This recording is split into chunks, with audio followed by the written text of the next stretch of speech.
आदिलपुर वेझो ॻोठ सूमत ट्रगड़ में करबला के शहीदन के भेटा पेश करण लाइ मातमी जुलूस बरामद कयो वियो। इन बाबत तफ़सील ॿुधाए रहियो आहे माजिद कलवण। जी नाज़रीन, असीं मौजूद आहियूं आदिलपुर ॻोठ सूमत ट्रगड़ में, जिते इमाम बारगाह अली अलैहिस्सलाम मातमी जुलूस निकितो आहे। मातमी जुलूस में मुख़्तलिफ़ हंधनि खां अज़ादार शरीक थिया आहिनि। अचो त मौजूद अज़ादार इमाम हुसैन सां ॻाल्हि ॿोल कयूं। वधीक जो छा चवणु आहे? मासूम फरमाइनि था, शहादत हुसैन जी गर्मी मोमिननि जे दिलनि में ईअं आहे जेका कॾहिं बि थधी थियण वारी न आहे। हीअ ॾींहं मज़लूम जा ॾींहं आहिनि, करबला जे शहीदनि जा ॾींहं आहिनि, उन्हनि जी यादि खे ताज़े करण जा ॾींहं आहिनि। ऐं हिननि ॾींहंनि में अज़ादार पंहिंजे मौला पंहिंजे इमाम हुसैन खे यादि करण जे लाइ गलियुनि में, कोचनि में, रोडनि ते आया आहिनि। यकीनन हीअ असांजी आदत न आहे। हीअ मातम, हीअ मजलिस, हीअ कारा कपिड़ा असांजी इबादत आहे ऐं यकीनन हीअ अज़ीम तरीन इबादत आहे। अज़ादारी इमाम हुसैन सॼी इबादतुनि जी बका आहे। हुसैन उहा जंहिं निमाज़ बचाए ॾिनी, जंहिं रोज़ो बचाए ॾिनो, जंहिं हज बचाए ॾिनो, जंहिं दीन बचाए ॾिनो। ख़ुदि हुसैन पामाल थियो, दीन पामाल न थियणु ॾिनई।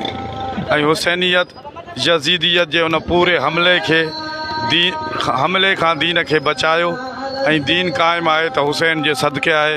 एसेटा साहब 5 एसा 40 खां मथे न फिरी आहे। दाख़िली ऐं ख़ाली सां रस्तनि ते सिक्योरिटी सख़्तु कई वई आहे। सख़्तु सिक्योरिटी तहत हिननि खे हितां इमाम बारगाह खां वठी करे अची मजलिस ते पुॼायो आहे। लॻभॻि 50 जे क़रीब अदादार आहिनि जेको सख़्तु सिक्योरिटी तहत हली मजलिस हले थी पई। आका इमाम हुसैन इस्लाम जॾहिं मदीने खां पिया निकिरनि, मौला इहो ई जुमिलो फरमायो, असीर बसीरत जदी, मां निकितो इन जे करे आहियां ताकी तव्हांखे मां मोहम्मद नाने पंहिंजे जो रूट वरी यादि ॾियारियां। जीअं अल्लाह जे हबीब फरमायो, इंदल हुसैन मिसबाउल हुदा, हुसैन हिदायत जो चिराग आहे।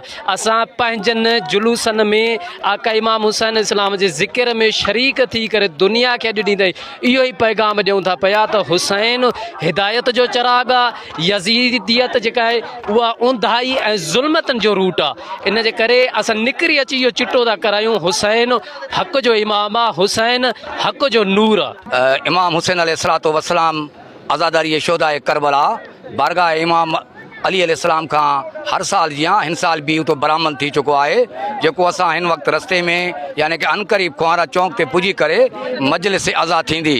मां तमामु इंतिज़ामिया खे इहा गुज़ारिश कयां थो त हीअ एॾी सारी गर्मी आहे, एॾी सारी हीट आहे, इन में असां यूसी चंगलाणी, यूसी खुआरा खे बार बार दफ़ा इहा नोटिंग कराए चुका आहियूं त बराए महिरबानी सफ़ाई जो प्रोग्राम ऐं पाणी हारण जो रोड ते प्रोग्राम जेको आहे सो मुहैया कयो वञे। पर ईअं सम्झां थो त हुननि जे अञा ताईं कंहिं बि अमलदार खे कोई बि अञा ताईं उन असांखे कोई बि रिस्पॉन्स न ॾिनो आहे। फायर ब्रिगेड जो बंदोबस्तु करे ॾिनो वञे ऐं सफ़ाई जो बि बंदोबस्तु करे ॾिनो वञे, उन मञा कोई बि असांजे हिन महिल ताईं तदारुक न थियो आहे। मां इन्हनि खे गुज़ारिश कयां थो त हीअ यूसी खुआरा, यूसी चंगलाणी त इहो फ़र्ज़ु आहे थिए थो त हिननि जी जेको आहे सो सफ़ाई सुथराई ऐं पाणी हारण जो हिननि खे मुकमिल बंदोबस्तु करणु खपे, जेको हीअ असांजे मथां थोरो कोन था कनि। ॻोठ सूमत ट्रगड़ इमाम बारगाह अली अलैहिस्सलाम मां बरामद थियल मातमी जुलूस खुआरा स्टाफ ते पहुतो, जिते मोमिननि पारां सीना ज़नी, ज़ंजीर ज़नी ऐं चाकुनि सां मातमदारी कई। उन सां गॾोगॾु मोमिननि पारां मुख़्तलिफ़ हंधनि ते सबिलनि जा स्टॉल पोइ लॻाया विया। मातमदारी खां बाद मजलिस अदा मुनक़द कई वई, जंहिंखे मौलाना असद अली राजपर ख़िताब कयो। कैमरामैन टीम सां गॾु माजिद अली कलवड़ो, टाइम न्यूज़, आदिलपुर।